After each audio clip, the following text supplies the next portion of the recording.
Diana Reeves knelt in the dirt, pulling weeds from around the stone markers she had placed in neat rows. 23 stones, 23 names, 23 people who would never see another sunrise. Her hands moved with practiced efficiency, the same way they had moved when she cleaned weapons or checked armor seals. Some habits never died even after the war ended 2 decades ago. The wind carried dust across the empty land surrounding her old military outpost. She had chosen this place because nobody else wanted it. Too far from the main colony, too close to the mountains where things still lurked. Perfect for someone who preferred silence over questions. She finished with the last stone and stood, her knees protesting. 54 years old, and her body remembered every battle, every injury, every desperate moment when she had pulled someone from burning metal or held pressure on wounds that would not stop bleeding. The doctor said she was lucky to walk without assistance. She called it stubbornness. The outpost behind her had been converted from its military purpose into something resembling a home. She kept the defensive walls maintained out of habit. The weapon system still worked, though she had never needed them. The communications array stayed active, though she rarely used it. People from the colony brought supplies once a month and left them at the gate. They knew better than to knock. Diana walked the perimeter as the sun began its descent. This routine kept her sane, or at least functional. Check the north wall, inspect the sensor posts, verify the emergency systems, return to the memorial garden. Day after day, year after year. Some people thought she was waiting for something. They were wrong. She had already lost everything worth waiting for. The colony of Theris Ridge had grown from a military staging point into a proper settlement. Families lived there now. Children played in streets that had once seen soldiers marching. The transformation should have made her happy. Instead, it reminded her that the galaxy had moved on while she remained frozen in the past. She paused at the eastern sensor post. Something felt different. The air carried a strange smell like heated stone and copper. The sensors showed nothing unusual, but her instincts disagreed. 20 years of military service had taught her to trust those instincts more than any machine. Dusk painted the sky in shades of purple and orange. Diana returned to the outpost and heated a ration pack for dinner. The food tasted like paste, but she had eaten worse. She sat at a table built for 6 and ate alone, the way she had for 7,000 days. The silence no longer bothered her. She had made peace with it, or convinced herself she had. After cleaning her dishes, she reviewed old mission reports on her datapad. She had read them hundreds of times, analyzing every decision, every order she had given. The Battle of Crimson Valley haunted her most. Her unit had been ordered to evacuate before the enemy bombardment. She had disobeyed, staying behind to search for wounded. She found 12 humans and 3 aliens from the opposing force, all barely alive. They gave her medals for saving those 15 lives. They did not give medals for the 23 who died, because she had led them into that valley in the first place. The mathematics of war never balanced. Night settled completely over the outpost. Diana prepared for sleep following her routine. Check the locks, verify the perimeter alarms, set the internal sensors to maximum sensitivity. She kept a rifle beside her bed and a pistol under her pillow. Old soldiers never truly relaxed. She was almost asleep when she heard it. A sound that did not belong to the night creatures or the wind. Heavy, labored, coming from the mountain caves 2 kilometers north. Her eyes opened. Her hand found the rifle before her conscious mind fully processed the situation. Diana dressed quickly, pulling on tactical gear she kept maintained despite having no reason to wear it. The sound came again, clearer now. Something large was moving through the rocks, and it was struggling, injured maybe, or carrying something heavy. Every logical part of her brain said to ignore it. Whatever lived in those mountains was not her concern. She checked her rifle, loaded fresh power cells, and headed for the door anyway. Some instincts ran deeper than logic. The walk to the mountains took 40 minutes. Diana moved carefully, using cover even though nothing seemed to be watching. The sounds grew clearer as she approached. Not an animal. The breathing was too rhythmic, too controlled. Something intelligent was in those caves, and it was in pain. She reached the cave entrance and stopped. The smell of copper was overwhelming now, mixed with something else she recognized from the war. Burned flesh. Her rifle came up automatically, trained on the darkness ahead. Her finger rested beside the trigger, ready but not committed. A voice emerged from the shadows, speaking in heavily accented standard. Female, weak, each word cost effort. I know you are there, human. I can smell your fear mixed with your curiosity. Lower your weapon. I am no threat to you now. Diana kept the rifle up. Show yourself. I cannot move easily. You must come closer. Please. My children need help. Something about the voice made Diana's hands tighten on her weapon. She had heard that accent before, during the war. She knew what species spoke standard with those particular inflections. The Drachnai, dragon people, enemies who had fought humanity across a dozen worlds before the treaties finally brought peace. The war is over, the voice said, as if reading her thoughts. I mean you no harm. I am dying, and my children will die with me unless you help. Diana's tactical training screamed at her to leave. Her memories of burning ships and fallen comrades demanded she walk away. But her feet moved forward anyway into the darkness toward the voice of someone who should have been her enemy. The cave opened into a larger chamber. Diana's rifle light swept across the space and found what she was looking for. A massive dragon lay against the far wall, her scales dulled with pain and blood. 4 small shapes huddled against her side, their eyes reflecting the light with fear and confusion. The dying dragon's head turned toward Diana, and their eyes met. Recognition sparked between them. 2 soldiers who had fought in the same war, now meeting in the strangest of circumstances. You? The dragon whispered. Of all the humans on this world, fate brings me you. Perhaps there is justice in the universe after all. Diana's rifle did not waver, but her voice came out softer than she intended. I know you. And I know you, Diana Reeves. The human who saves everyone, even her enemies. The soldier who cannot stop fighting even when the war ends. The dragon coughed and blood flecked her massive jaws. I have a final battle for you. Will you accept? The 4 small dragons watched Diana with ancient eyes set in young faces, waiting for her answer. The wounded dragon's breathing rattled through the cave like wind through broken metal. Diana kept her rifle pointed at the massive creature, but her military training was already cataloging the injuries. 3 deep wounds along the left flank, burns across the wings, something wrong with the way the chest moved, suggesting internal damage. This dragon was not a threat.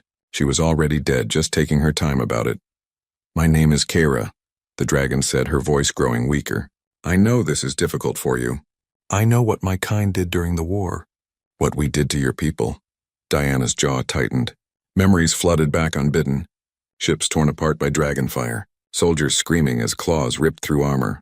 The smell of burning flesh and melted alloys. She had killed 3 dragons herself during the war. She remembered their faces. Why are you here? Diana asked, her voice flat. The treaties relocated all Drachnai to the sanctuary worlds. You should be nowhere near human colonies. The treaties, Kyra said, and something like bitter laughter escaped her. Yes, the treaties that promise safety and peace. Do you know what happened to my people on those sanctuary worlds, Diana Reeves? Do you know how many of us remain? Diana said nothing. She had stopped following galactic news years ago. We are hunted, Kara continued. Not by governments. By poachers and collectors. Our scales are valuable. Our bones even more so. There are humans who pay fortunes for dragon parts. The authorities look away because we are few and the traders are many. The 4 small dragons pressed closer to their mother, making small, distressed sounds. Diana's rifle wavered slightly as she looked at them. They were barely bigger than large cats, their scales still soft and their wings not yet strong enough for true flight. My mate and I escaped the sanctuary 6 months ago, Kyra said. We were trying to reach the outer colonies where we heard some of our kind still lived free. We were foolish. The poachers found us 3 weeks ago. They killed him. I managed to escape with our children, but not before they damaged something inside me. I have been dying slowly ever since. There are doctors in the colony, Diana heard herself say, xenobiologists who might be able to help. No, Kara said firmly. If I go to your colony, I will be seized. The children will be taken to a facility for study. They will live in cages, examined and tested. I have seen what happens to captured Drachnai. Death is kinder. Diana's finger moved away from the trigger. She lowered the rifle slightly. Then why did you call me here? What do you want? Kyra's eyes, golden and ancient, focused on Diana with an intensity that made her feel exposed. I want you to take my children. Raise them until they are old enough to survive on their own. Protect them from the poachers and the collectors. Give them a chance to live free. The words hit Diana like a physical blow. She actually stepped backward, shaking her head. No, absolutely not. I am not a parent. I am barely keeping myself alive. I cannot take care of 4 dragon children. You saved my clutch brother, Kara said quietly, at Crimson Valley. The battle where your unit was ordered to evacuate. You stayed behind and pulled survivors from the bombardment zone. One of them was named Sektar. He was my brother. Diana's mind raced back to that day. The chaos, the explosions, the desperate search through rubble and fire. She remembered finding a dragon soldier pinned under debris, both his legs crushed. She had pulled him free and dragged him to the evacuation zone. Even though every regulation said to leave enemy wounded behind, she had never learned his name. He survived because of you, Kyra said. He made it home to our colony world. He lived 15 more years before the sickness took him. But he spoke of you often. The human who saved him when she had no reason to. The soldier who saw a person instead of an enemy. That was different, Diana protested. That was a battlefield decision. This is asking me to raise children. Your children. I do not know anything about dragons. I do not know what they eat or how to teach them or what they need. I would fail them. You would try, Kara said simply. That is more than most would do. You would protect them because that is who you are. You cannot stop saving people, Diana Reeves. Not even enemies. Not even when it costs you everything. One of the small dragons, the smallest one, detached from its siblings and took 3 hesitant steps toward Diana. Its scales were deep red, almost crimson, and its eyes were enormous in its small face. It made a sound something between a chirp and a growl, clearly frightened but curious. Stop, Diana said, raising one hand. Stay with your mother. The small dragon ignored her and came closer. It sniffed at her boots, then looked up at her with an expression she could not quite read. Trust, maybe, or hope, or just the simple need of a child looking for safety. They hatched 5 weeks ago, Kara said, watching the interaction. They need another 2 years before they can hunt properly. 3 years before they can fly long distances. 5 years before they are truly independent. I'm asking you for 5 years, Diana Reeves. 5 years to give them a chance. And if I refuse? Diana asked, though she already knew the answer. Then they die with me. Tonight, probably. They cannot survive alone. They are still babies, no matter how fierce they look. Diana stared at the small dragon near her feet. It had sat down and was looking at her with absolute attention, as if she were the most important thing in its entire world. Something in her chest, something she thought had died years ago, twisted painfully. This is insane, she said, but her voice lacked conviction. Yes, Kara agreed. But you are going to do it anyway. Because you are Diana Reeves and you cannot walk away from someone who needs saving, even if they are the children of your former enemies. The dragon was right, and Diana hated that she was right. She had spent 20 years trying to stop caring, trying to build walls high enough to keep out the pain of attachment and loss. And now this dying creature was asking her to tear those walls down and care for 4 small lives that would depend on her completely. Why me? Diana asked, and her voice cracked slightly. Why specifically me? There must be others who could help. Others who are better suited. Because I spent 3 weeks searching for you, Kyra said. Because my brother told me stories about the human who could not abandon the wounded. Because I looked into your service record and saw a soldier who saved more lives than she took, even when it went against orders. Because you are alone and broken and desperately need something to live for, even if you will not admit it. Diana flinched at the accuracy of those words. She wanted to argue, to deny, to walk away. Instead, she found herself kneeling down. The small red dragon immediately climbed into her lap, its claws surprisingly gentle. It was warm, almost hot to the touch, and it made a sound like a cat purring, deep and rumbling. I do not know if I can do this, Diana whispered. None of us know if we can until we try, Kara said. Her breathing was becoming more labored. Time was running out.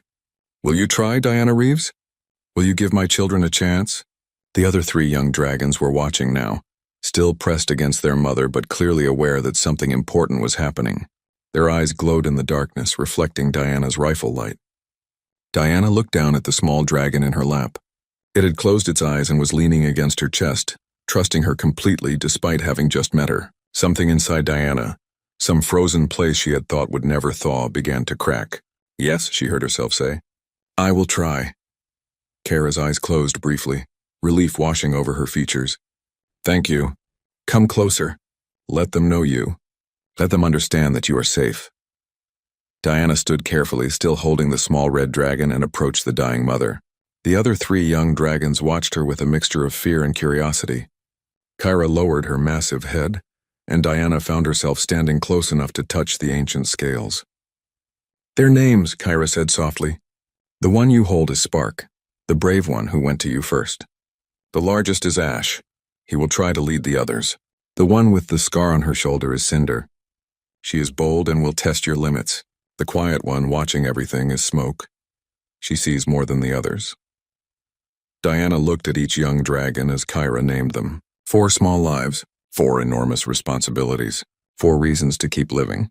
I have been looking for you for weeks, Kyra said, her voice fading. We were supposed to arrive sooner, but the injuries slowed me. I wanted them to meet you while I could still introduce them properly. But I failed.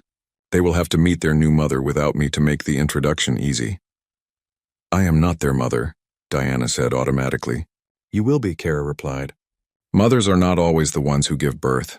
Sometimes they are the ones who stay. The dragon's breathing hitched. Blood trickled from the corner of her mouth. She was fading fast now, the end approaching quickly. She looked at her children, and the love in her eyes was unmistakable. My little ones, she said in her own language, a series of growls and musical notes. Mama is sorry. Sorry we are late. Sorry I cannot stay. But I found someone good. Someone who will keep you safe. Be brave, be strong. Remember me. The 4 young dragons moved closer to their mother, making distressed sounds. They knew what was happening, even if they were too young to fully understand death. Kyra touched each of them with her snout. A final blessing, a final goodbye. Then she looked at Diana. Take them now. They should not watch me die. Take them and go quickly. I have left coordinates in the cave entrance. They will lead you to others of our kind when the time comes, when they are ready. But for now they need you. Diana wanted to say something profound, something meaningful. Instead, she just nodded. She gathered up Spark, who was still in her arms, and called to the other 3. Come with me. They hesitated, looking between Diana and their dying mother. Kyra made a sound, firm and commanding. The 3 young dragons obeyed, moving away from her and toward Diana. Each step seemed to cost them everything, but they came.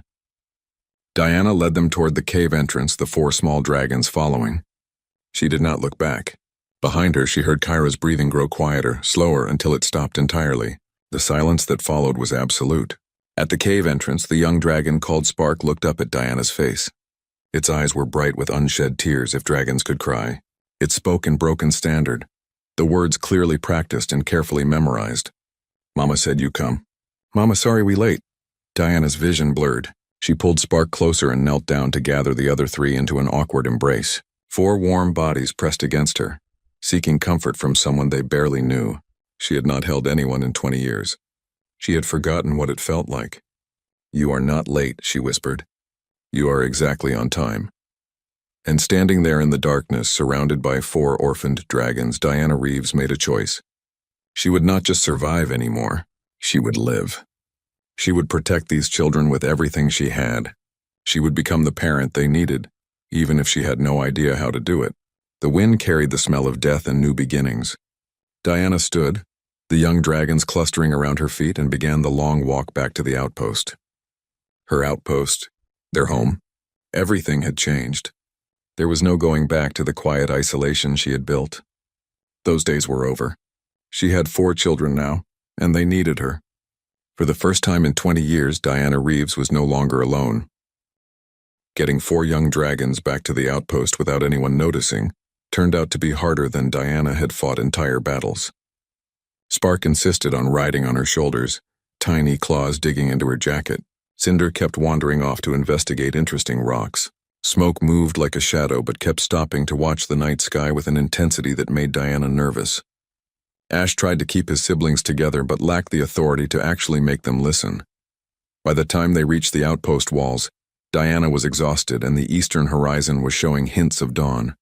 She herded the 4 young dragons through the main gate and sealed it behind them, finally allowing herself to breathe. They were home. Now she just had to figure out what to do with them. The dragons immediately began exploring their new environment with boundless energy. Cinder tried to climb the defensive wall and fell twice. Spark found Diana's memorial garden and started digging, apparently thinking the stones were hiding something interesting. Smoke discovered the sensor array and stared at it like it might attack. Ash sat near the door and watched everything with serious eyes. "Stop," Diana said, her command voice emerging automatically. "Everyone stop moving right now." 4 young dragons froze mid-action and stared at her. For a moment, Diana felt ridiculous giving orders to children who barely came up to her knees. Then she remembered she had commanded soldiers in life-or-death situations. She could handle 4 curious dragons. "New rules," she announced. "Rule 1, stay inside the walls. Rule 2, if you hear an alarm, come to me immediately. Rule 3, no fire unless I give permission. Understood?" "What is fire?" Cinder asked, tilting her head. Diana blinked. Of course they did not know. They were 5 weeks old. They probably had not even discovered their flame yet. She made a mental note to research dragon development. Right now she knew less about raising dragons than she knew about quantum physics. "We will discuss fire later," Diana said. "Right now, we need to set up sleeping arrangements and find you food. Are you hungry?" 4 heads nodded enthusiastically. Diana had no idea what to feed them. She led them inside the outpost and opened her food storage. Ration packs, dried goods, some vegetables from her small garden. Nothing that screamed dragon food. "What did your mother feed you?" Diana asked. "Small animals," Ash said quietly.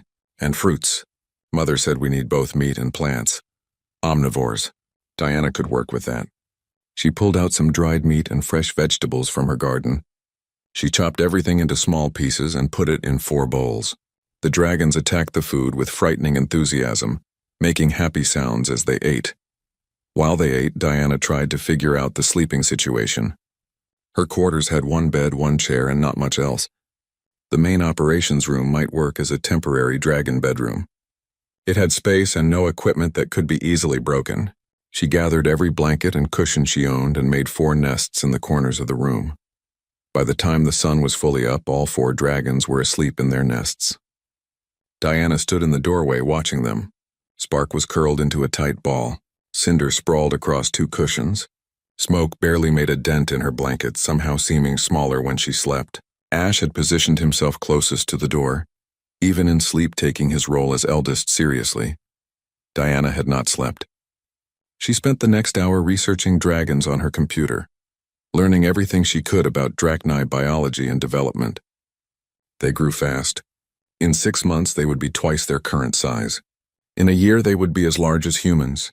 They could generate fire starting around 3 months old. They were highly intelligent and learned languages easily. They bonded strongly with parental figures and became deeply loyal. The research also confirmed what Kyra had said. The drachni were endangered. Less than 10,000 remained in the entire galaxy. Poaching had devastated their population. The so-called sanctuary worlds were barely monitored. Dragon parts sold for fortunes on the black market. Diana closed the files, feeling sick. She had fought in a war against these beings. She had killed them, and now she was responsible for keeping 4 of them alive and safe. The universe had a twisted sense of irony. The young dragons slept for 6 hours. When they woke, chaos resumed. Cinder discovered she could jump surprisingly high, and immediately started trying to reach the ceiling. Spark found Diana's collection of military medals and tried to eat one before Diana caught him.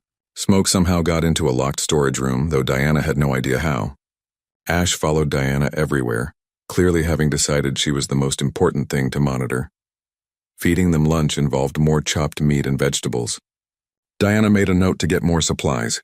4 growing dragons ate more than she had anticipated. Everything about this situation was more than she had anticipated. "Mama Diana," Spark said, tugging on her pant leg. "What is this?" Diana looked down to see Spark pointing at her old rifle leaning against the wall. Her heart stopped. "That is not a toy. You must never touch it, ever, understand? Why you have it?" Smoke asked, appearing silently beside her sister. "For protection," Diana said carefully. "Sometimes bad people come and we need to defend ourselves." "Like the ones who hurt our mother?" Ash asked, his young voice hard. Diana knelt down to their level. "Yes, like those ones. But you are safe here. I will keep you safe. Promise?" Spark asked, pressing close to her. "I promise," Diana said, and meant it with every part of her being. The afternoon brought a new challenge. Diana was trying to teach the dragons about human technology when Cinder suddenly burped, and a small puff of smoke came out of her mouth. The young dragon looked shocked, then delighted. "I made smoke," Cinder announced proudly. "Look, I can make smoke." "Oh no," Diana muttered, realizing what this meant. The fire was starting to develop. Within minutes, all 4 dragons were burping experimentally, trying to produce smoke. Ash succeeded, creating a small jet of flame that singed one of Diana's blankets. Diana grabbed a fire extinguisher and spent the next hour explaining why setting things on fire inside was a bad idea. "Fire is part of who you are," she told them, sitting on the floor with 4 disappointed-looking dragons. "But you need to learn control. Fire outside, not inside. Fire when needed, not when bored. Fire is a tool and a weapon, not a toy." "When can we practice?" Cinder asked eagerly. "Tomorrow," Diana promised. "Outside, in a controlled area, with rules." That night, Diana discovered that young dragons had nightmares. She was jolted awake by distressed crying from the operations room. She found Spark huddled in a corner, shaking and whimpering. The other 3 were awake too, trying to comfort their sibling. "What is wrong?" Diana asked, kneeling beside them. "Bad dream," Spark whispered. "Mama was dying again. And you left us too." Diana's heart broke. She gathered Spark into her arms, and the other 3 immediately pressed close. "I am not leaving. I am right here. You are safe, promise?" Spark asked again, echoing the question from earlier. "I promise," Diana repeated. "I am not going anywhere." She ended up sitting on the floor with all 4 dragons draped across her lap and legs, keeping watch until they fell back asleep. Her back would hate her in the morning, but she did not move. They needed her. That simple fact was both terrifying and strangely comforting. The second day brought supply problems. Diana needed more food, more blankets, and about a dozen other things she had not considered. She could not leave the dragons alone, but she could not bring them to the colony either. After some thought, she sealed them in the operations room with strict instructions to stay put, then made a quick supply run. The colony administrator, Officer Grant, intercepted her at the supply depot. "Diana, we need to talk." Diana's hand instinctively moved toward where her sidearm would be. She forced herself to relax. "About what?" "About whatever is setting off heat signatures at your outpost," Grant said quietly. "Our sensors detected unusual readings 3 nights ago. Large heat sources, multiple entities. Want to tell me what you are hiding out there?" Diana's mind raced through options. Deny everything. Make up a story about equipment malfunction. Threaten him. None of those felt right. Grant was decent, as administrators went. He had never pushed her to integrate into the colony. He respected her privacy. "If I told you," Diana said carefully, "you would have to report it, and people would get hurt." Grant studied her face. "Are you in danger?" "No, but others are. Others who need protection." "From whom?" "From people who think rare things should be captured and sold. From authorities who would put children in cages and call it protection. From a galaxy that has already taken too much from them." Grant was quiet for a long moment. "I see. And you have decided to provide this protection?" "Someone has to." "Diana, if you are harboring illegal aliens, there are procedures, proper channels. We can help through official means. Can you?" Diana challenged. "Can you honestly tell me that going through proper channels would keep them safe? That they would not end up in a research facility or a private collection? That they would get to live free and grow up without bars?" Grant sighed. "No, I cannot promise that. The laws are complicated when it comes to endangered species, especially when those species are intelligent. Then I am not going through channels. You are putting yourself at risk. Harboring protected species without authorization carries serious penalties. I am aware." Grant shook his head. "You know what? I did not have this conversation. My sensors are malfunctioning. I will need at least 2 weeks to fix them. Maybe 3. Diana stared at him. "Why would you do that?" "Because 20 years ago you saved my brother at Crimson Valley. He was one of the 12 humans you pulled from the bombardment. He died 5 years later in a transport accident, but he got 5 more years because of you. So I figure I owe you at least 3 weeks of faulty sensors." "Thank you," Diana said quietly. "Do not thank me. Just keep whoever they are safe. And Diana, if you need help, actual help, you know where to find me."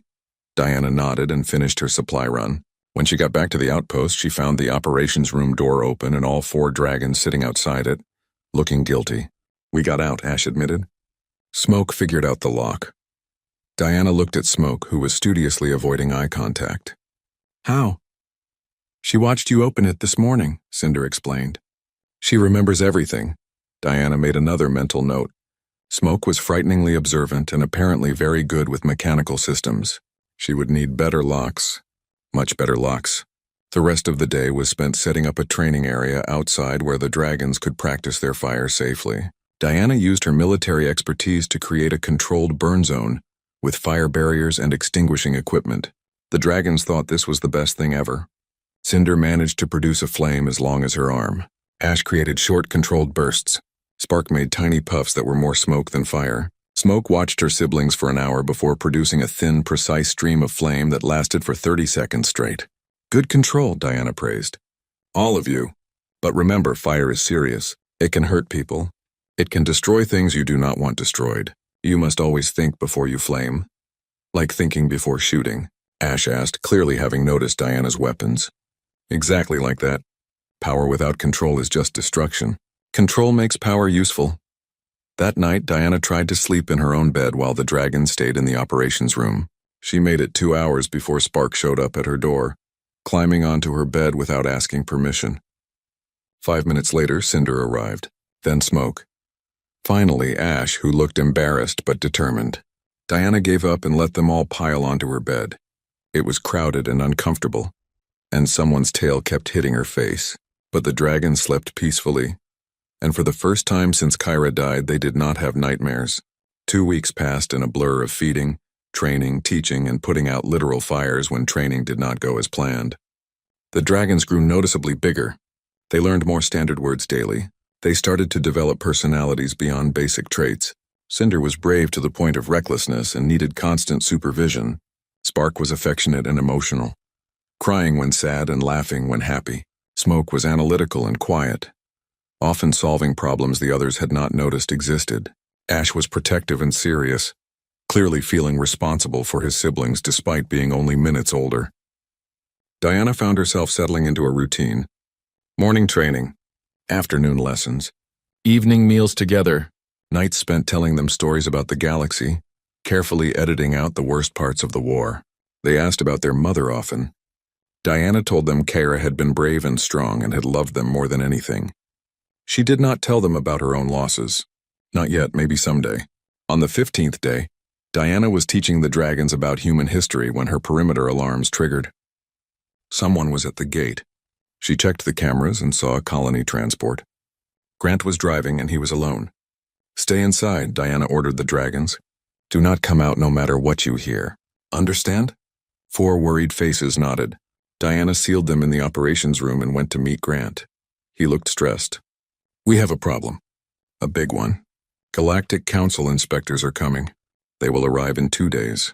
They are conducting surprise inspections of all frontier colonies, checking for illegal activities. My faulty sensors excuse will not work for actual inspectors with actual equipment. Diana's blood ran cold. How long will they be here? At least a week. They will scan every building, every outpost. Diana, they will find your dragons, and when they do, they will take them. The law is clear on this. Diana's mind went into tactical mode, the same mode that had kept her alive through dozens of battles. She had 2 days to either hide 4 dragons so well they could not be found, or evacuate them completely. Neither option seemed possible. I can give you one advantage, Grant said. I can delay them. Make them inspect the main colony first. That might buy you 3 days, maybe 4. It is not much, but it is something. Thank you, Diana said. I will figure something out. After Grant left, Diana sat down and forced herself to think clearly. She could not hide the dragons here. The scanners would find them. She could not take them to another colony, because those would be inspected too. She needed somewhere remote, somewhere off the official maps, somewhere no one would think to look. She pulled up old military survey data from the war. There were abandoned bases all over this sector, places that had been forgotten when the war ended. Most were in bad shape, but some might still have basic life support. If she could get the dragons to one of those bases, they could wait out the inspection. The nearest suitable base was 300 kilometers away through rough terrain. It would take days to reach on foot, and Diana had no vehicles that could carry 4 dragons without being noticed. This was going to be difficult. She called the dragons together and explained the situation in simple terms. People are coming who want to take you away. We need to leave for a while. It will be hard. We will be traveling through wild areas, but we will be together, and we will be safe. Can you do this? Where will we go? Ash asked. Somewhere secret. Somewhere they will not find us. How long? Smoke asked quietly. I do not know. Maybe a week. Maybe longer. We will bring supplies. I will keep you safe. Spark climbed into her lap. We stay together? We stay together, Diana promised. Always. Cinder stood up, her small chest puffed out. Then let us go. We are not afraid. Diana looked at 4 young dragons trying to be brave and felt something fierce and protective rise in her chest. These were her children now. Her responsibility. Her family. And she would protect them with everything she had. Then we leave tonight, Diana said. Pack light. Stay quiet. Follow my orders exactly. This is going to be dangerous, but we will make it. Trust me. We trust you, Mama Diana, Ash said solemnly. The other 3 echoed the sentiment. Diana stood, 4 small dragons looking up at her with complete faith, and began preparing for the journey. She had kept people alive through worse situations. She would keep these 4 safe, no matter what it took. They left the outpost 3 hours after sunset. Diana carried a tactical pack loaded with supplies while 4 young dragons walked beside her in a tight formation. She had spent the last hour drilling them on emergency procedures and hand signals. If she raised her fist, they stopped. If she pointed down, they hid. If she whistled twice, they came to her immediately. The terrain between the outpost and the abandoned military base was harsh. Rocky hills, dense vegetation, and several streams that needed crossing. Diana had planned a route that avoided settlements and main roads. 300 kilometers of wilderness, with 4 children who had never traveled more than a few hundred meters from home. Stay close, Diana whispered. Watch where I step. If you see anything unusual, alert me quietly. They moved through the darkness, Diana's night vision equipment showing the way. The dragons saw better in low light than she did, but they lacked her experience reading terrain for threats. Ash walked directly behind her, copying her movements exactly. Cinder and Spark stayed together in the middle. Smoke brought up the rear, constantly looking around. They covered 8 kilometers the first night. Diana found a concealed spot among boulders and they rested for a few hours. The dragons curled up together for warmth and Diana took first watch. She had not slept properly since the night Kara died. Old combat habits were returning, her body falling back into the rhythms of war. As dawn approached, Diana woke the dragons, and they continued moving. She wanted to get another 10 kilometers before finding a place to hide during daylight. Traveling at night reduced the chances of being spotted, but it also made the journey slower. By morning, all 4 dragons were tired but pushing forward without complaint. Diana found a cave system and led them deep inside, far from the entrance. They ate a quick meal of rations and dried meat, then the dragons immediately fell asleep. Diana stayed awake, watching the cave entrance, her rifle across her knees. She kept thinking about Grant's warning. 3 days, maybe 4. The inspectors would reach her outpost, find it empty, and start asking questions. Grant could only protect them for so long. When the dragons woke that evening, Diana continued their education during the heat of the day. You need to learn to be quiet. Not just regular quiet, but invisible. In war, the best soldiers are the ones the enemy never sees. She taught them to move without snapping branches or dislodging rocks. She showed them how to use shadows and terrain to break up their silhouettes. The dragons were natural learners, their predator instincts making them better at stealth than most human soldiers. Smoke was exceptional. By the end of the lesson, Diana could barely track her movements even when she knew where to look. Cinder struggled the most, her bold nature making quiet patience difficult. But she tried hard, clearly understanding the seriousness of their situation. The second night of travel brought their first real challenge. Diana was leading them through a valley when her tactical scanner picked up movement ahead. She immediately gave the stop signal. 4 dragons froze instantly. Diana crept forward, leaving them hidden behind rocks. 3 figures were visible in the distance, using portable scanners similar to hers. They wore no uniforms, but their equipment was military grade. Not inspectors, not colony security, poachers. Diana's heart rate increased. This was the same group that killed Kyra. They were still hunting, still looking for the dragons. Somehow they had tracked them from the mountains to this area. She retreated silently to where the dragons waited. We have a problem. The bad people who hurt your mother are ahead of us. We need to go around them. How many? Ash whispered. 3 that I saw. Maybe more. We could fight them, Cinder said, her young voice hard. No, Diana said firmly. You are children. They have weapons designed to hurt dragons specifically. We avoid them. Fighting is always the last option, not the first. They backtracked 2 kilometers and took a longer route through rougher terrain. It added hours to their journey. But safety was more important than speed. Diana pushed them hard, wanting distance between her family and the hunters. Dawn found them exhausted and still 20 kilometers from the abandoned base. Diana made the decision to keep moving through daylight, using heavy forest cover to mask their presence. The risk was acceptable compared to the risk of being tracked. Around midday, Spark collapsed. The young dragon simply stopped walking and sat down, breathing hard. The others immediately clustered around their sibling, concerned. Diana knelt beside Spark. What is wrong? Tired, Spark whispered. Sorry, I try to keep going. But my legs do not work right. Diana checked Spark over. No injuries, just exhaustion. The young dragon was the smallest and had been pushing beyond normal limits for 2 days. She should have anticipated this. No apologies needed, Diana said gently. We rest here for a few hours. But the hunters, Ash protested. We need distance. We need Spark healthy more than we need distance. We rest. I will keep watch. Diana found a sheltered spot and they stopped. Spark fell asleep immediately. The other 3 stayed awake, keeping watch with Diana. They had grown up fast in just 2 days of travel. The playful children from the outpost had been replaced by serious young survivors who understood danger. After 3 hours, they continued. Diana carried Spark on her back for the next several kilometers, the young dragon's warm weight a familiar burden. She had carried wounded soldiers the same way during the war. Some habits were useful regardless of species. By the 3rd night, they were 10 kilometers from the abandoned base. Diana allowed herself to hope they might actually make it. Then her scanner picked up more movement. Behind them this time, multiple signals moving fast. The poachers had found their trail. Run, Diana ordered. Now, stay together. Follow me. They ran through the darkness, Diana setting a pace that pushed the dragons to their limits. Behind them, lights appeared, vehicles. The poachers had brought ground transport.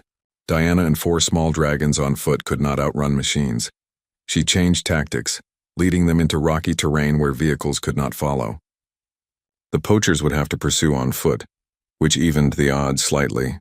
Diana found a defensive position among boulders and got the dragons behind cover. Listen carefully, she said, her combat voice cold and clear. If shooting starts, you stay down. You do not try to fight. You do not try to help me.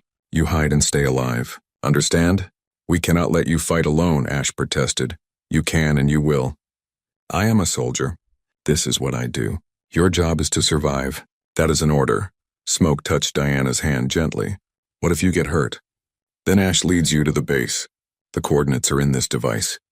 Diana pressed a small data chip into Ash's claws. You hide there until it is safe. You do not come back from me. You survive. No, Cinder said fiercely. We stay together. You said always, and I meant it. But sometimes staying together means following orders even when you do not want to. Can you do that? 4 small dragons looked at her with frightened eyes. Finally, Ash nodded. We follow orders, but you have to come back. I will do my best. Diana positioned herself where she could see the approach route.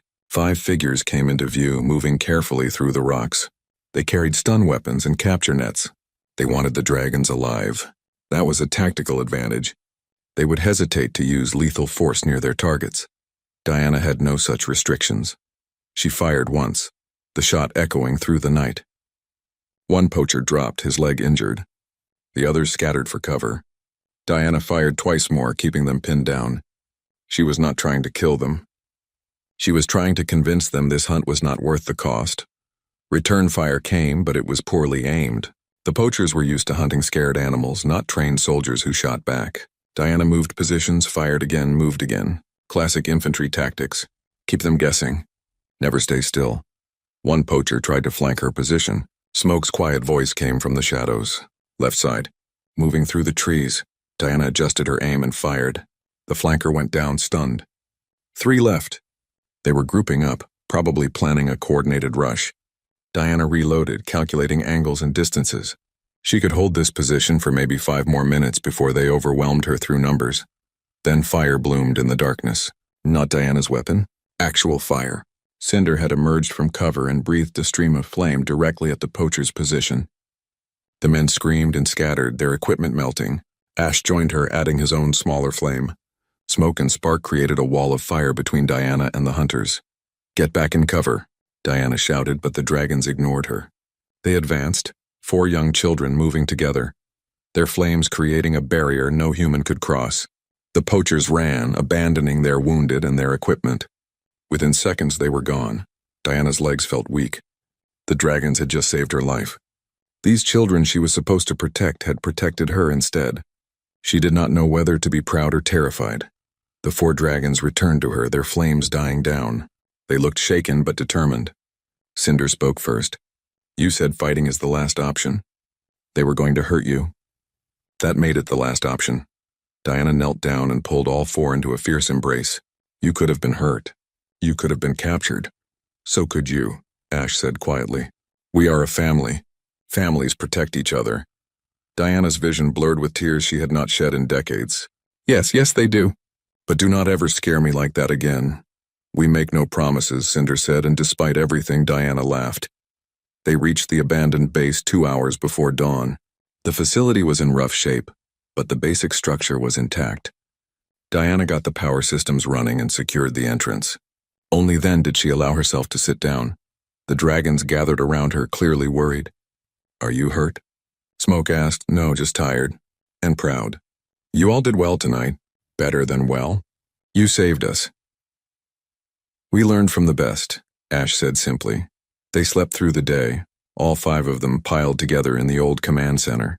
Diana woke once and saw 4 dragons sleeping peacefully, trusting her to keep them safe even in sleep. The weight of that trust was enormous and precious. Over the next week they waited in the abandoned base. Diana taught the dragons more about fighting, about tactics, about survival, but she also taught them to read, to do mathematics, to understand history. They needed to be more than survivors. They needed to be educated and capable. Grant contacted her on the 8th day via encrypted channel. "Inspectors finished. They searched your outpost thoroughly, asked a lot of questions about the heat signatures. I told them you do experimental energy testing. They did not believe me, but they had no evidence. They left this morning." "Thank you," Diana said. "I owe you more than I can repay. Just keep those kids safe." "That is payment enough." "Diana, there is something else. Word has spread about dragons being in this sector. More hunters are coming. Professional ones. You cannot hide forever. I know. I am working on a plan." "What kind of plan?" "The kind that might get me arrested or killed. But it will keep them safe. That is all that matters." Diana ended the transmission and looked at the 4 dragons playing in the corner of the command center.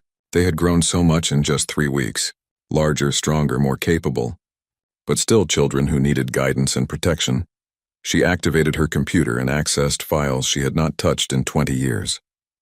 Contact information for her old military unit. The soldiers who had served with her during the war. People she had abandoned when she went into isolation. Diana started composing a message. She had no right to ask for help after 20 years of silence. But for the dragons, she would do anything. Even face the people she had left behind. The dragons noticed her working. "What are you doing, Mama Diana?" Spark asked. "Calling in reinforcements. We cannot do this alone anymore. We need help from people I trust." "Will they help us?" Smoke asked quietly. "Even though we are dragons?" Diana thought about her squad. The soldiers who had fought beside her, who had followed her orders even when those orders meant saving enemies, who had believed in doing the right thing even when it was hard. "Yes," Diana said with certainty. "They will help, because that is what family does." She sent the message and waited. 3 hours later, responses started coming back. 5 people. 5 veterans who remembered her, who had never forgotten, who had been waiting for her to reach out. Each message said the same thing in different words. "We are coming. We have your back." Like always. Diana read the messages to the dragons. "These people served with me in the war. They are good soldiers and good people. They are coming to help protect you." More family? Spark asked hopefully. Diana smiled. Yes, more family. Your family is about to get bigger. Ash looked thoughtful. How many humans will help us? 5 to start. Maybe more. We will see. That is good, Cinder said. We need a strong pack. Diana realized the dragons had adopted her term. Pack, family. Whatever name they used, the meaning was the same. They were bonded together, human and dragon, against whatever came next. Over the following days, Diana's old squad arrived one by one. Lieutenant Rodriguez, who had served as her second in command, Sergeant Kim, their demolitions expert, Corporal Hayes, the medic who had saved dozens of lives, Private Chen, their scout and intelligence gatherer, and Sergeant Mitchell, the sniper who never missed. They were older now, like Diana, gray in their hair, scars on their bodies, the weight of years in their eyes. But when they saw the 4 dragons, their faces softened. When Diana explained the situation, they did not hesitate. We are in, Rodriguez said simply. Whatever you need.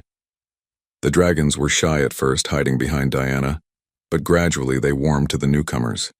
Kim showed them card tricks. Hayes checked them over medically and declared them healthy. Chen taught them tracking skills.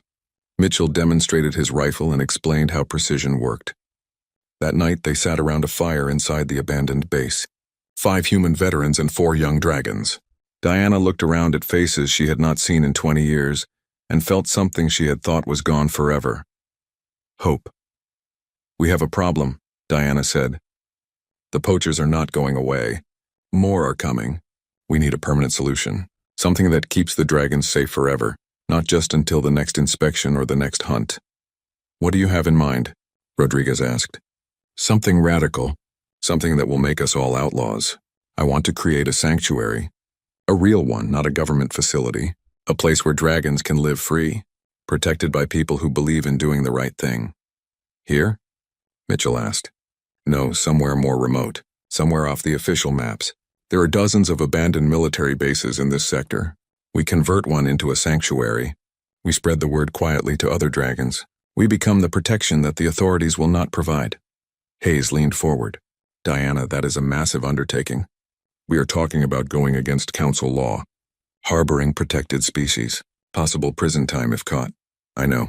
I am not asking anyone to risk themselves. This is my responsibility. Rodriguez laughed. Colonel, shut up. You have been carrying everyone else's weight for 20 years. Time to let us carry some of it. We are in. All of us. The others nodded agreement. Diana felt her throat tighten with emotion. You do not have to do this. Yeah, we do, Kim said. Because you would do it for us. You already did at Crimson Valley. You stayed when ordered to leave. You saved us when you could have saved yourself. That kind of loyalty runs both ways. Spark climbed into Diana's lap. Does this mean we get to go home soon? Diana hugged the small dragon. No, it means we are building a new home. A better one. A place where you and others like you can grow up free and safe. Where humans and dragons can live together without fear. That sounds nice, Smoke said quietly. Will we have friends there? Eventually. It will take time, but yes. You will have friends, both dragon and human. Cinder stood up, her small form somehow dignified. Then let us build it. Let us make this place you speak of. We are ready to help. Diana looked at her squad, then at the 4 dragons. An impossible family, born from tragedy and war. Veterans who could not stop fighting for what was right. Children who needed protection. Together, they would do what the authorities would not. They would create safety where none existed. Then we start tomorrow, Diana said. We scout locations. We gather supplies. We build a sanctuary that can stand against anything. It will be hard work. It will be dangerous. But we will do it together. Together, 5 veterans and 4 dragons said in unison. And in that moment, surrounded by her growing family, Diana Reeves finally understood why she had survived the war. Not to hide in isolation, not to carry guilt forever, but for this, to protect those who needed protection, to build something good from the ashes of the past. The work ahead would be difficult. But for the first time in 20 years, Diana was not facing it alone. She had family. She had purpose. She had 4 young dragons who called her mama and meant it. That was worth any risk, worth any sacrifice, worth everything. Building a sanctuary turned out to be harder than fighting a war. Diana and her squad spent 3 weeks scouting abandoned military installations across the sector. Most were too damaged or too exposed. They needed something defensible, remote, and large enough to support a growing community. Chen found the perfect location. An old research outpost built into a mountain range, designed during the war for weapons testing that never happened. It had multiple levels, independent power systems, water from underground springs, and defensive positions that would make any assault costly. Best of all, it was not on any current navigation charts. "This is it," Diana said, standing in the main chamber. "This is home." The four dragons explored their new environment with enthusiasm. Spark discovered an echo in the lower levels and spent an hour making sounds just to hear them repeated. Cinder found a series of tunnels that connected different sections and immediately wanted to map them all. Smoke studied the old security systems, already figuring out how they worked. Ash stood beside Diana, looking at the enormous space with serious eyes. "It is very big," Ash said. "Will we fill it?" "Eventually. One family at a time. One rescued dragon at a time. This place will grow." Diana's squad got to work immediately.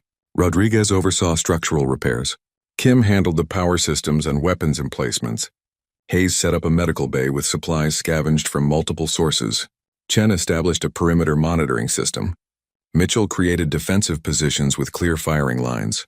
The dragons helped where they could. They were stronger than human children, able to lift heavy objects and fit into small spaces.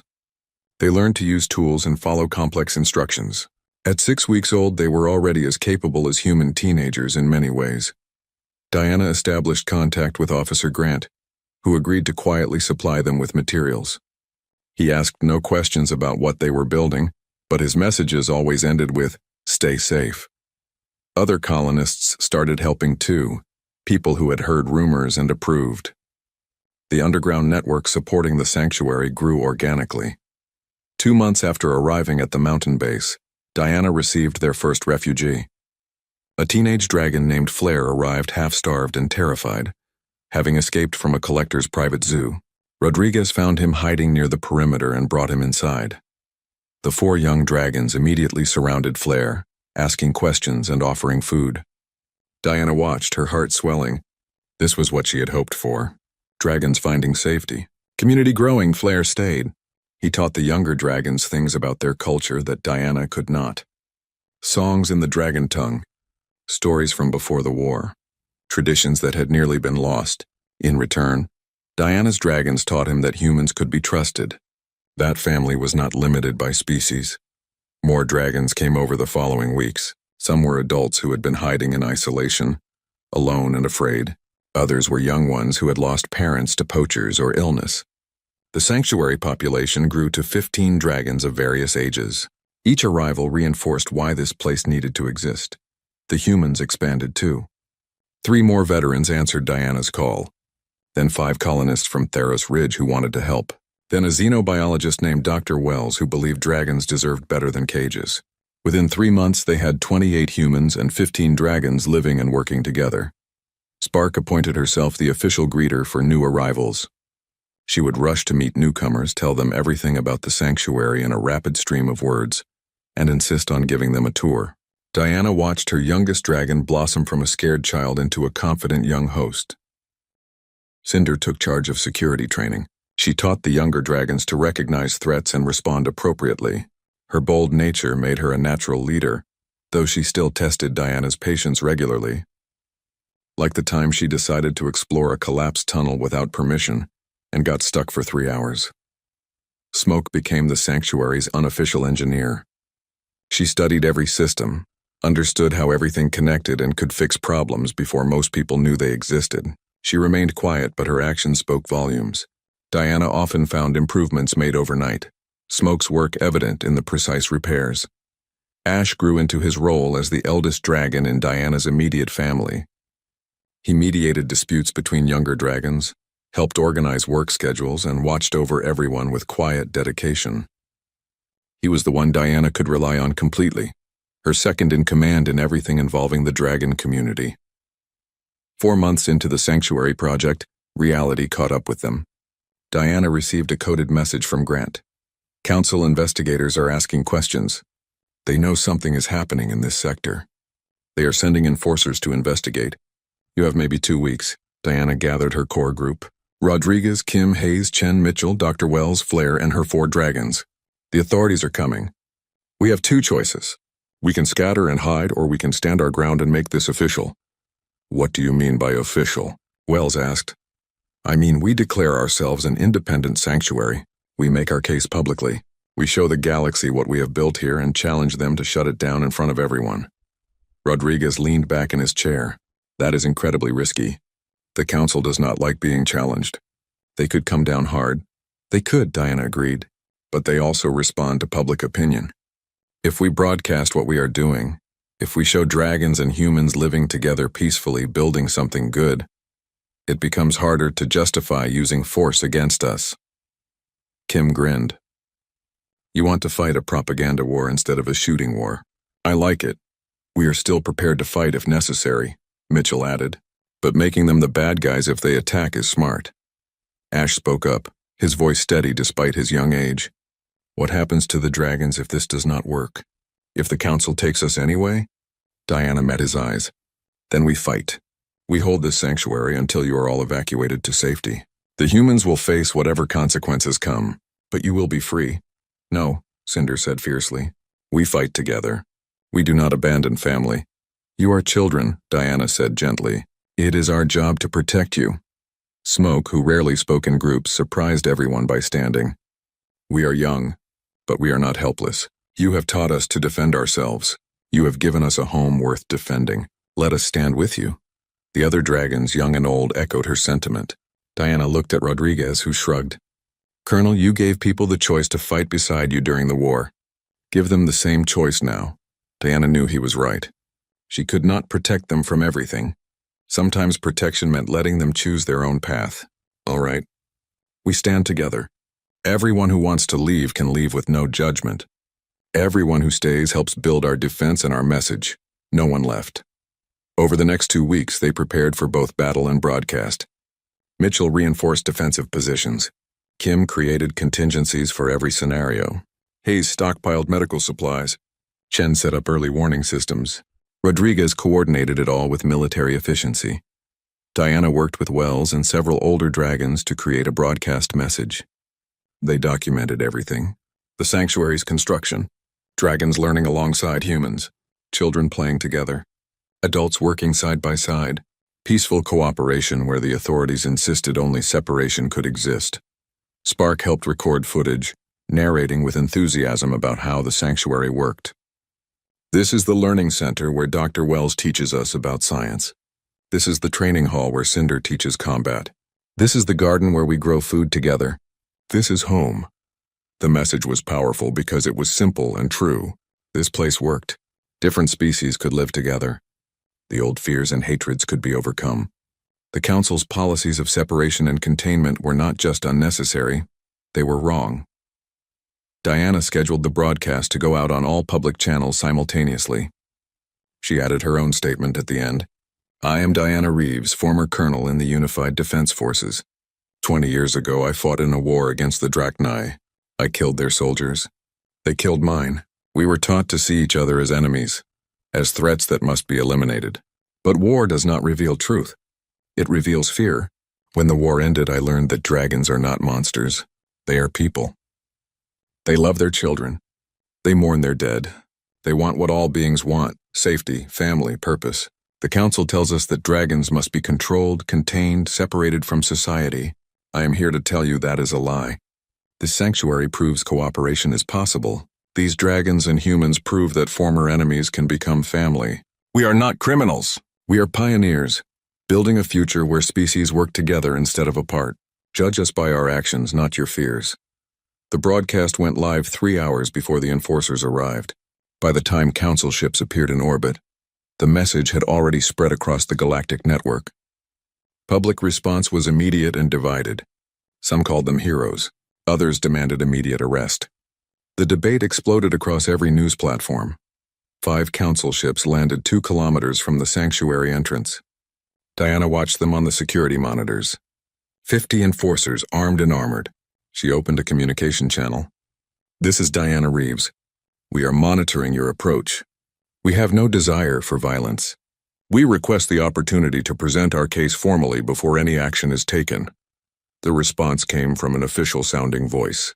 Diana Reeves, you are in violation of multiple council laws regarding protected species management. Surrender the facility and all Drachni under your protection immediately. Failure to comply will result in forced evacuation. We refuse to surrender. These dragons are not prisoners to be handed over. They are free beings living in voluntary community. We challenge the legal basis of the laws you cite. We demand a formal hearing before the full council, broadcast publicly so all citizens can witness the proceedings. Silence followed. Diana imagined the enforcers consulting with their superiors, trying to figure out how to handle a situation that had suddenly become very public. Finally, the voice returned. Stand by. We are requesting guidance from council leadership. Rodriguez joined Diana at the monitoring station. They are not going to agree to a public hearing. They will find a way to justify using force. Maybe. But every minute they delay, more people see our broadcast. More voices join the debate. They wanted a quiet arrest. We have made that impossible. The dragons gathered behind Diana, all 15 of them young and old. Spark held Diana's hand. Cinder stood ready to fight. Smoke monitored the systems. Ash organized the younger ones into formation. They were prepared for whatever came next. Hours passed. The enforcers did not advance, but they did not leave either. Standoff. Diana used the time to release more footage. Dragons teaching human children. Humans teaching dragons. Community meals where both species ate together. Medical procedures showing interspecies cooperation in the medical bay. Every image reinforced the same message. This works. Public opinion began shifting. Major news networks started questioning council policy. Why were these beings imprisoned on sanctuary worlds? What gave the government the right to separate families? If these former enemies could live together, what did that say about forced segregation? The break came from an unexpected source. A council member from one of the outer systems publicly denounced the enforcer deployment and called for immediate hearings. She was joined by 3 others. Then 7. The political pressure grew. Finally, after 16 hours of standoff, the enforcers received new orders. They would withdraw, but Diana and representatives of the sanctuary were required to appear before the full council within 2 weeks to present their case. Formal charges would be filed. The outcome would determine whether the sanctuary could continue existing. Diana accepted the terms. The enforcers departed. The sanctuary celebrated, but Diana remained cautious. This is not over. We won time, nothing more. Now we need to prepare the best case possible. Wells helped Diana build their legal argument. The laws about protected species were based on assumptions of incompatibility and threat. The sanctuary disproved both assumptions. Dragons were intelligent beings capable of informed consent about their living situations. They were not inherently dangerous. Separation policies caused more harm than integration. The 4 young dragons insisted on testifying. We want to tell them about our lives, Ash said. We want them to see us as real. Diana was reluctant, not wanting to expose them to council scrutiny. But Rodriguez made a good point. Let the galaxy see these kids. Let them hear dragon children talking about school and friends and family. That is more powerful than any legal argument. The 2 weeks passed in intense preparation. Diana rehearsed their presentation dozens of times. The dragons practiced speaking publicly. Wells refined their evidence. The veterans prepared contingency plans in case the council ruled against them. Finally, the day arrived. Diana, Wells, the 4 dragons, and Flare traveled to the council homeworld. The hearing would be broadcast across the galaxy. Billions would watch. The future of human-dragon relations would be decided in one session. The council chamber was enormous, filled with representatives from hundreds of worlds. Diana stood at the defendant's position, her family beside her. 4 small dragons who had grown so much in 4 months, now standing before the most powerful political body in the galaxy. The prosecution presented first. They argued that Diana had violated protective custody laws, endangered the Drachni by removing them from secure facilities, and created a dangerous precedent that could lead to exploitation of endangered species. Their case was technically strong but emotionally cold.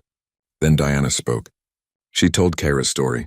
She explained how a dying mother had trusted a former enemy with her children. She described the sanctuary's construction, not as a violation of law, but as a fulfillment of justice.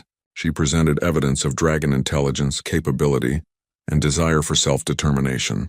You call them protected species, Diana said. But protection should not mean imprisonment. These beings are not animals to be managed. They are people with hopes and dreams and families. They deserve the same rights we claim for ourselves. The right to choose where they live. The right to raise their children in freedom. The right to be treated with dignity instead of fear. Then the dragons testified. Ash spoke about education and opportunity.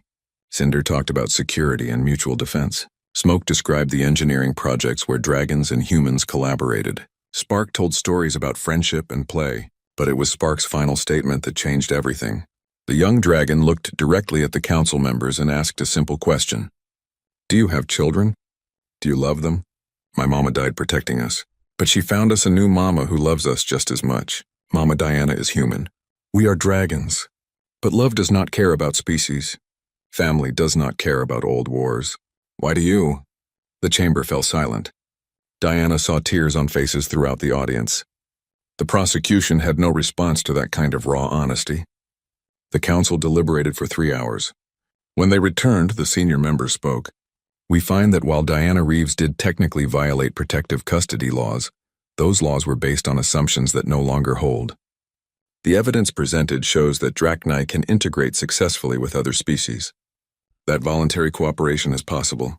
That forced separation may cause more harm than good. We are issuing a provisional license for the sanctuary to continue operations, subject to regular inspections and monitoring. Additionally, we are ordering a full review of all protective species policies with the goal of emphasizing choice and consent over control and containment.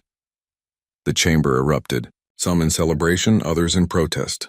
Diana knelt down and pulled the 4 dragons into an embrace. We did it.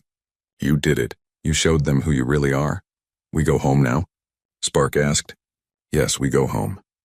The return to the sanctuary was triumphant. The dragon community celebrated for days. But Diana knew this was just the beginning. They had won the right to exist, but now they had to prove the model worked long-term. More dragons arrived over the following months. The sanctuary population grew to 37 dragons and 42 humans. They established formal education programs, job training, cultural exchange. Dr. Wells started research partnerships with major universities, studying dragon biology with dragon cooperation instead of dragon imprisonment. The 4 young dragons grew quickly. By 6 months old, they were the size of adult humans.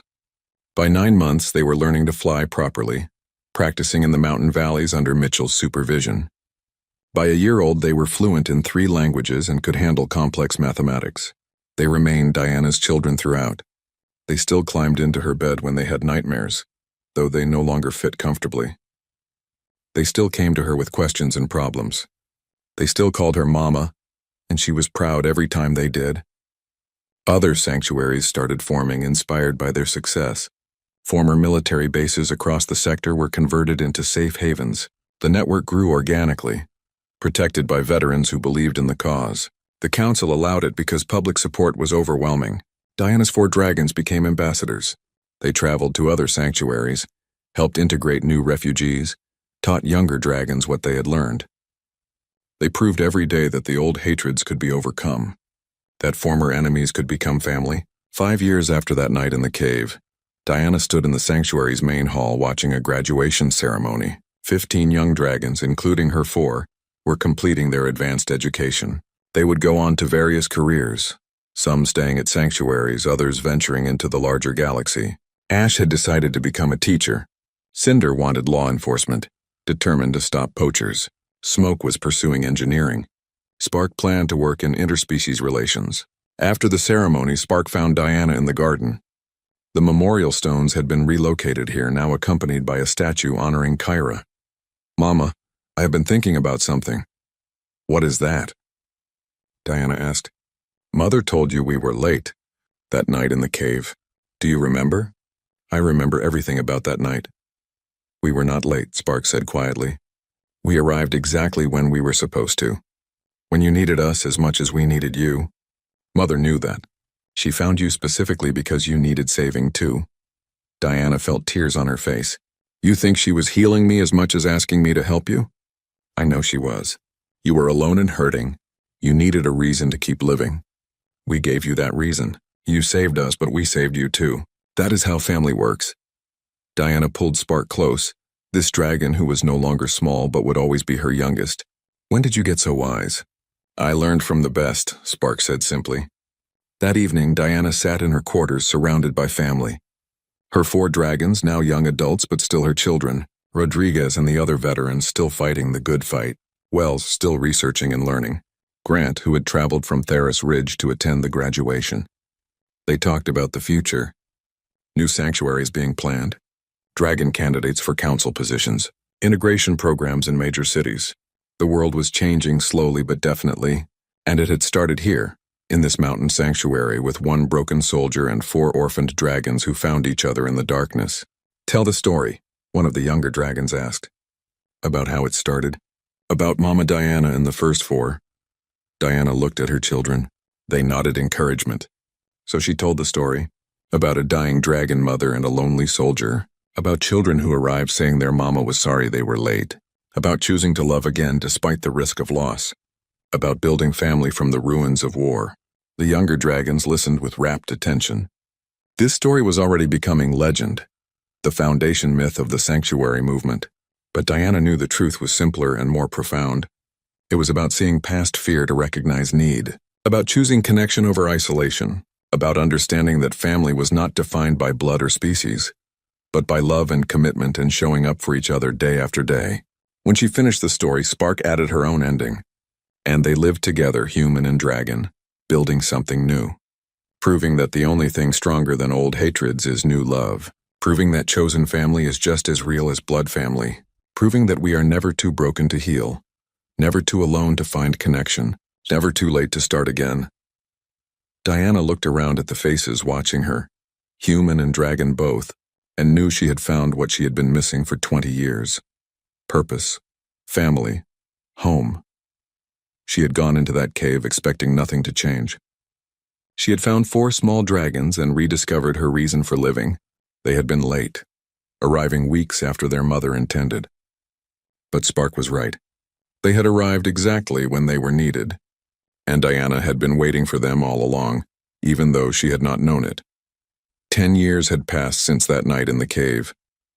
Diana stood at the highest point of the sanctuary, watching the valley below where 200 dragons and 300 humans worked together building the latest expansion.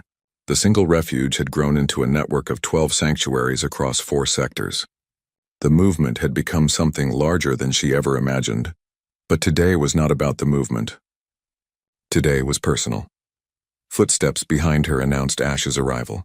He was enormous now, nearly 5 meters long from nose to tail, his scales a deep gray that seemed to absorb light. He settled beside her with the easy grace of a mature dragon. Mother, we are almost ready. The others are gathering. Diana still felt a surge of emotion whenever they called her mother. The formal title had replaced Mama Diana 3 years ago, when they reached adulthood in dragon terms. She missed the earlier name sometimes, but understood the change marked their growth. They were adults now, making their own choices, living their own lives. How is she? Diana asked. Nervous, excited, terrified, all the things one should be on such a day. Ash's voice carried warmth and amusement. He had grown into a wise, patient leader, running the sanctuary's education programs and mediating disputes with calm authority. They descended together to the central plaza, where the community had gathered. Dragons and humans mixed naturally now, a sight that still amazed Diana despite years of seeing it daily. Children of both species played together. Adults worked side by side. The impossible had become normal. The plaza had been decorated for the occasion. Flowers from 6 different worlds, representing the diverse origins of the community. Banners showing the sanctuary symbol, a human hand and a dragon claw clasped together, and at the center a raised platform where ceremonies were conducted. Cinder waited near the platform, magnificent in her crimson scales that had given her name meaning. She had become exactly what she dreamed of. A security chief who hunted poachers with relentless dedication. She had personally rescued 47 dragons from illegal captivity over the past decade. She was fierce and fearless. Though Diana still remembered the bold hatchling who had climbed walls and tested every boundary. Smoke had positioned herself at the technical controls, managing the broadcast equipment. The ceremony would be transmitted across the entire sanctuary network, allowing distant communities to participate. Smoke had designed most of the communications infrastructure, her early talent for understanding systems having blossomed into genius-level engineering. She remained quiet, preferring to let her work speak for her. And there, waiting near the platform with barely contained excitement, was Spark. Still the smallest of the four, still the most emotionally open, still the heart of the family. She was dressed formally, her scales polished to shine, her wings carefully groomed. Today was her day. Diana approached her youngest child. "Are you ready?" "I think so." "Is it normal to feel like your heart is trying to escape your chest?" "Completely normal. I felt the same way at my graduation, many years ago." Spark nuzzled against Diana's shoulder, a gesture of affection that had never changed, despite Spark now being 3 times Diana's size. "Thank you for everything, Mother. For taking us in that night. For teaching us. For showing us what family means. You gave me purpose when I had none. You taught me that life continues after loss. I should be thanking you." "Then we are even," Spark said with a smile. The ceremony began. Rodriguez, now the official administrator of the primary sanctuary, spoke first. He had aged gracefully, his hair white but his posture still military straight. "We gather today to honor those who have completed their advanced studies in interspecies relations and will now venture forth as ambassadors for our community. These individuals, both human and dragon, represent the best of what we have built together." 7 graduates stood on the platform, 3 humans and 4 dragons, including Spark. They had studied for 5 years, learning languages, cultures, diplomacy, history, and conflict resolution. They would travel to different worlds, working to spread the sanctuary model and break down remaining barriers between species. Each graduate gave a brief speech about their goals and hopes. The humans talked about building bridges and fostering understanding. The other dragons discussed representing their people with honor and wisdom. Then Spark spoke and the entire plaza fell silent. "I was 5 weeks old when I met my mother, Diana. I barely understood words. I did not know what humans were, except that we had fought them in a war I was too young to remember. My birth mother, Kyra, trusted this human soldier to raise us, to protect us, to love us. That trust changed everything. It changed us. It changed Mother Diana. Eventually it changed the galaxy. Today I go forth to continue that work. To show others what we have proven here, that love transcends species, that former enemies can become family, that fear can be overcome by courage and compassion. My mother Kyra was right. We were late arriving that night, taking weeks longer than planned, but sometimes the best things arrive exactly when they are needed, not when they are expected. I hope to arrive in other places the same way, bringing hope and healing even if I am not expected or welcomed immediately. Because that is what family does. They show up, they stay, they build something better together." Diana's vision blurred. She had heard Spark practice this speech, but hearing it in front of the whole community hit differently. Around her she saw tears on many faces, human and dragon both. This young dragon, once a frightened hatchling, now spoke with eloquence and wisdom that inspired thousands. After the ceremony, the celebration began. Food and drink, music and dancing, stories and laughter. Diana found herself surrounded by friends and family, receiving congratulations for raising such remarkable children. She deflected the praise, but a part of her glowed with parental pride. As evening fell, Diana's 4 children found her in the memorial garden. Kyra's statue stood at the center, the dragon mother frozen in protective stance, forever watching over the sanctuary she had made possible by trusting one broken soldier. "We wanted to talk before we leave tomorrow," Ash said. The graduates would depart in the morning, beginning their assignments on different worlds. Diana settled onto a bench, and the 4 dragons arranged themselves around her. Despite their massive size, they managed to recreate the feeling of those early nights when they would pile together for comfort and safety. "We have been thinking about succession," Cinder began. "You will not lead the sanctuary forever. You need to choose someone to take over eventually." "I am not ready to retire yet," Diana protested. She was 64 now, still healthy and capable, but she understood the dragon's concern. Humans aged faster than their kind. What seemed like a few years to them represented the approach of her old age. "We know," Smoke said quietly, "but planning ahead is wise. We want you to choose someone while you can guide them, someone who understands the vision but can adapt it for new challenges." "I have considered Rodriguez or Wells," Diana admitted. "Both have the experience and commitment." "They are good choices," Ash agreed. But we would like to propose someone else. Someone who represents both species. Someone who has lived this mission from the beginning. Diana looked at them with suspicion. What are you suggesting? Flair, all four said simultaneously. Diana blinked. Flair was now 20 years old, having been a teenager when he arrived as their first refugee. He had grown into a thoughtful, capable adult who worked in sanctuary management and community relations. He understood both dragon culture and human systems, having been educated in both. He has the respect of both communities, Cinder explained. He survived the worst of the poaching and captivity, so he understands what we are fighting against. But he also learned to trust humans, to work with them. He is a bridge, just like the sanctuary. And, Spark added, he wants to do it. We already asked him. He said he would be honored, but only if you approved and agreed to mentor him for as long as you are able. Diana considered the idea. A dragon leading the sanctuary would be powerful symbolically. It would demonstrate that dragons were not just protected here, but were equal partners in leadership, and Flair had proven himself countless times over the past decade. I will think about it, Diana promised, but I like the idea. I like it very much. They sat together in comfortable silence, watching the stars emerge. These moments were becoming rarer as her children pursued their own paths. Ash ran education programs. Cinder traveled constantly chasing poachers. Smoke designed infrastructure for new sanctuaries. And tomorrow, Spark would leave for her first solo assignment on a world where humans and dragons had never successfully integrated. Are you worried? Diana asked Spark. About tomorrow? Yes, but also excited. Scared but ready. All the contradictions at once. That means you are approaching it correctly. Anyone who is not a little scared of something this important is foolish or arrogant. Cinder laughed. Then I must be both, because I'm never scared. You are terrified constantly, Smoke said calmly. You just hide it behind bravado and aggression. How dare you, Cinder said, but she was smiling. The four siblings still teased each other the way they had as children. Diana watched them with deep satisfaction. They had grown into remarkable adults while retaining the core qualities that made them who they were. Ash the protector, Cinder the warrior, Smoke the thinker, Spark the heart. Together they balanced each other.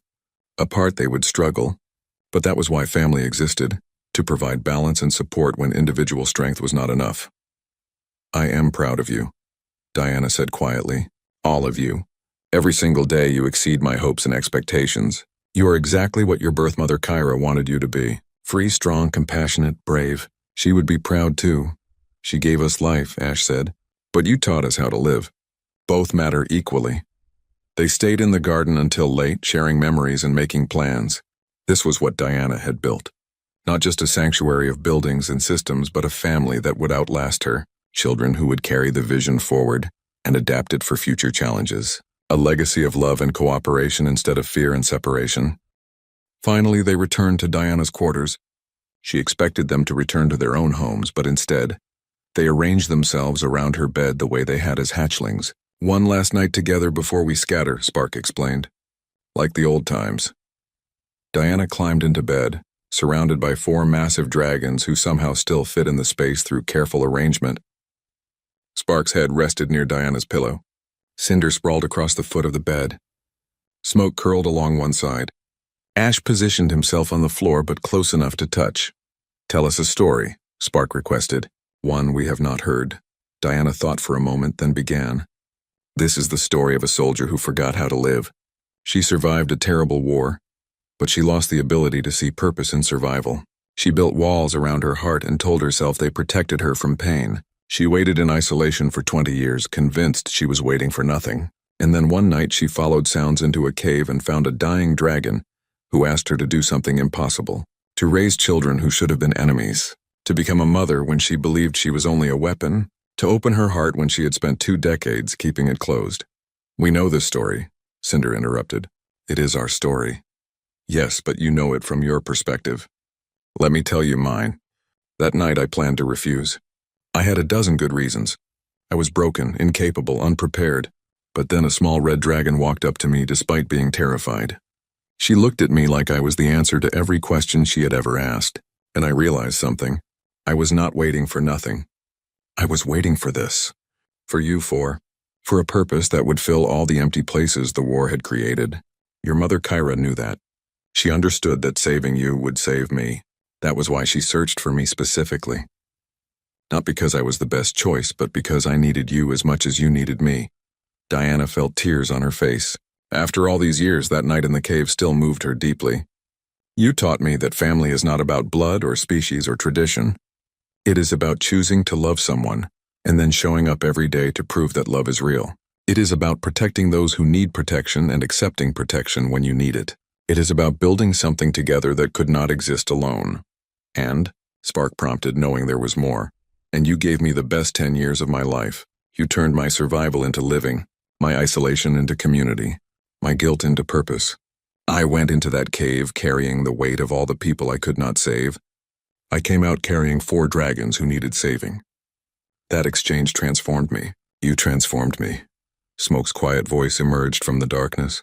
You transformed us too. We could have grown up in fear, defined by what was taken from us. Instead, we grew up in love, defined by what we chose to build. That was your gift to us. Then we gave each other exactly what we needed, Diana said. And that is the best definition of family I know. They talked until late, sharing hopes and fears about the future. Eventually, one by one, the dragons fell asleep. Diana listened to their breathing, deep and steady, and felt completely at peace.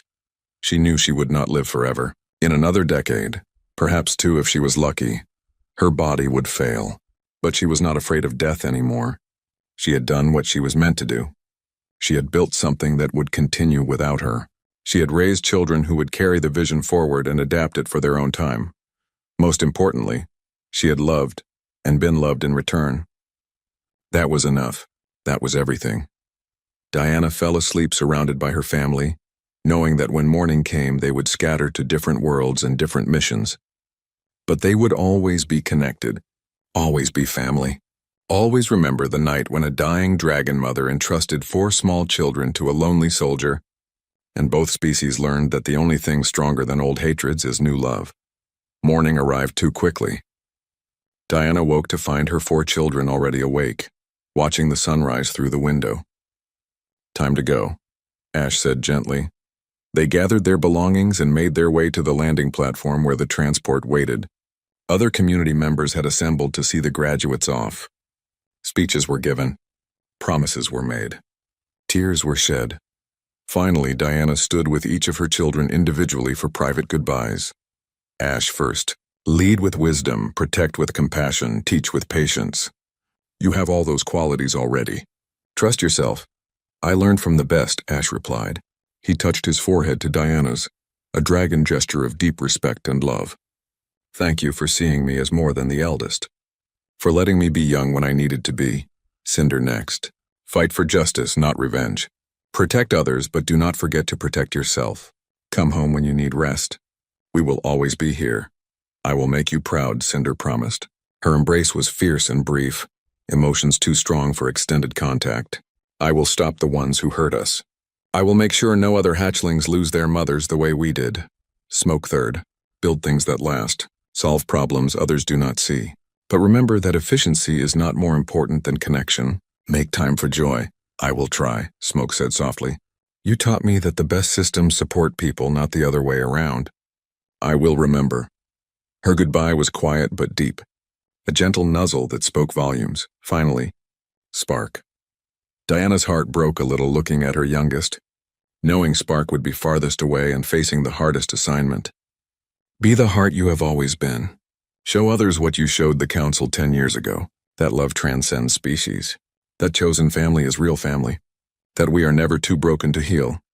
I am scared, Mother, Spark admitted. What if I fail? What if I cannot make them understand? Then you will try again. And if you need help, you call home. We will come, all of us, because that is what family does. Spark wrapped her wings around Diana, pulling her into a full dragon embrace. I love you, Mother. Thank you for everything. Thank you for saying yes that night. Thank you for staying. Thank you for showing us what humans can be at their best. Thank you for showing me what dragons can be.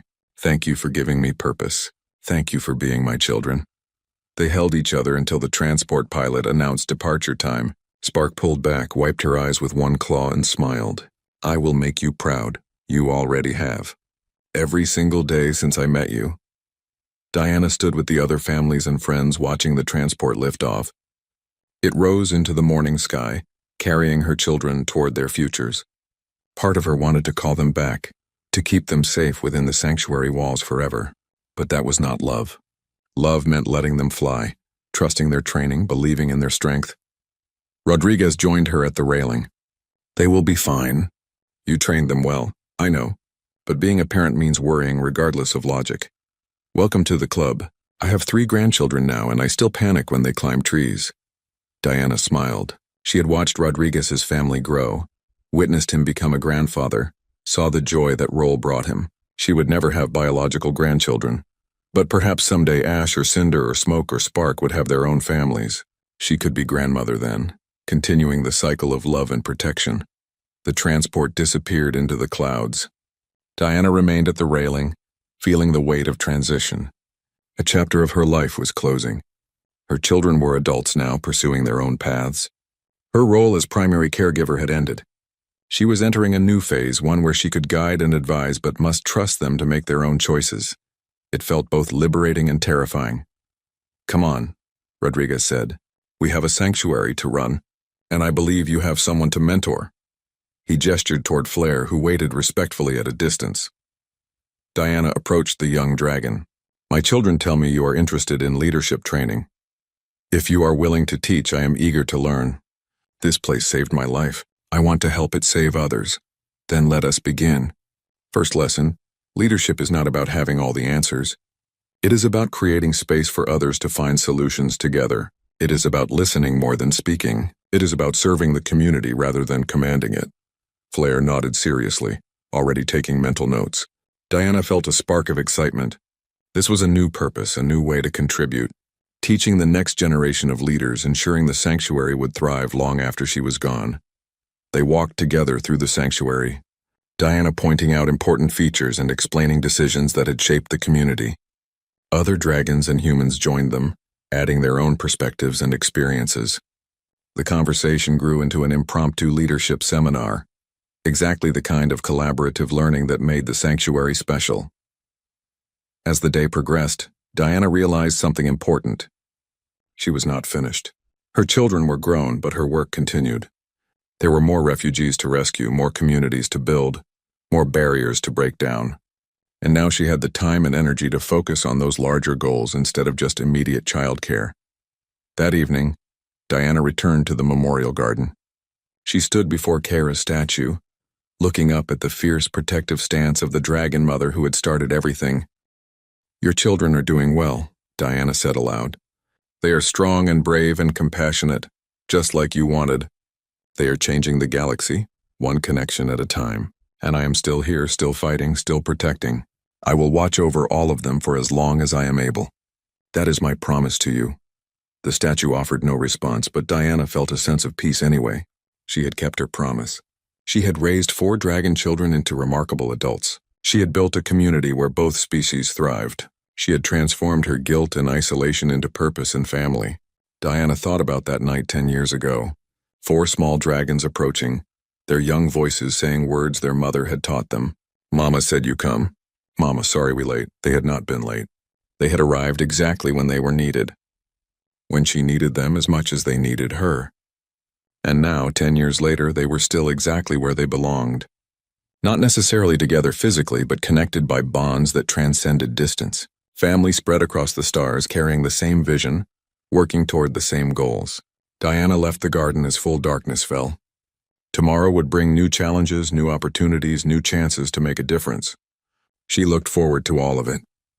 Behind her, Kara's statue stood watch over the sanctuary, a permanent reminder of the trust that had started everything. A dying dragon mother who had faith that a broken human soldier could become something more, who believed that love could bridge any gap if given the chance.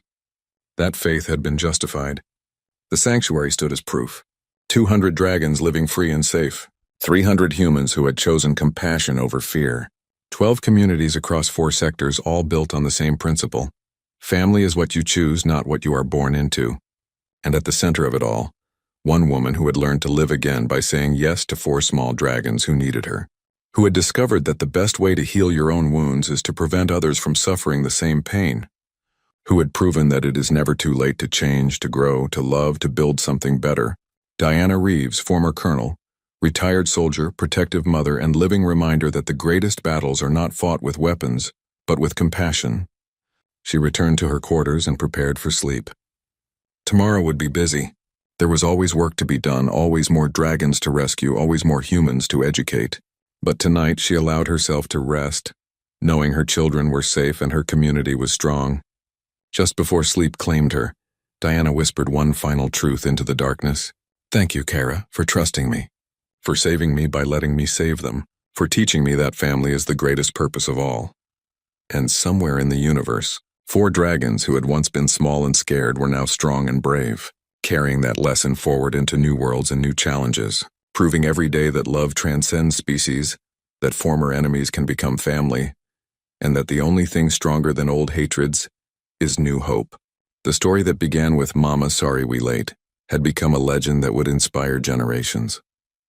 And it was still being written, one day at a time, one connection at a time, one choice to love instead of fear. Diana Reeves fell asleep smiling, surrounded by memories and purpose, knowing she had found what she had been waiting for all along.